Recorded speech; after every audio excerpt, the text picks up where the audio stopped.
जमीन साहेब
त्यावेळेस सम्राट अशोकांनी बुद्ध धर्माची दीक्षा घेतली त्यावेळेस सर्वात पहिले त्यांनी 12 टेकडीवर एक लेणी कोरली आणि ती युवक संघाला दान दिली.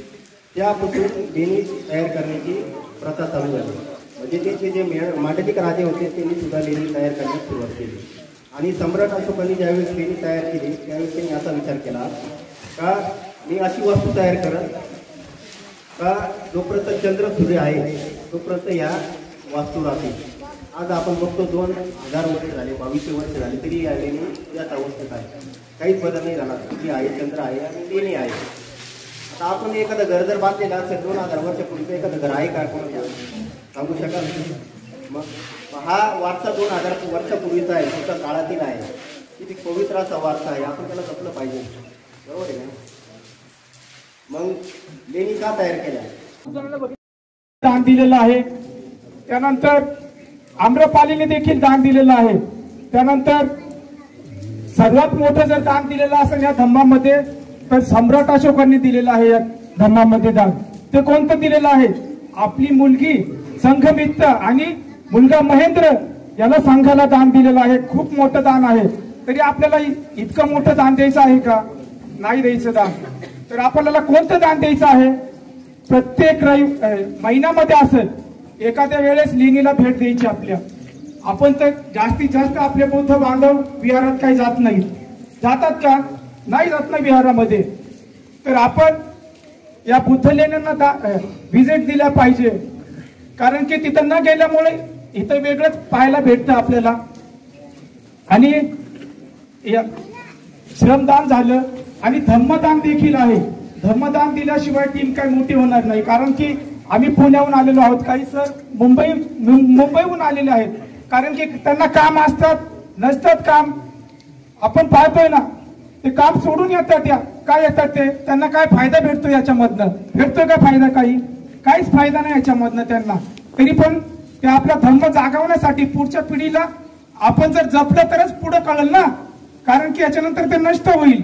कारण की महाराष्ट्रामध्ये आपण 950च्या पुढे बुद्ध लेण्यात आणि 450 बुद्ध लेण्या अतिक्रमित का झालं? त्या अतिक्रमित आपण दुर्लक्ष केलं.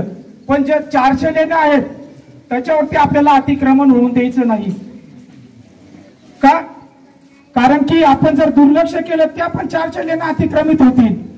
त्यामुळे आपण सतत लेण्यांवरती आलं पाहिजे. आणि आपला अमूल्य वेळ दिला पाहिजे, श्रमदान केलं पाहिजे, धम्मदान दिलं पाहिजे. धम्मदानामधूनच टीम आपली मोठ्या प्रमाणात काम करेल. एवढंच बोलतो आणि सर्वांनी धम्मदान करावं अशी आपल्याला अपेक्षा व्यक्त करतो. इथेच थांबतो. जय भीम.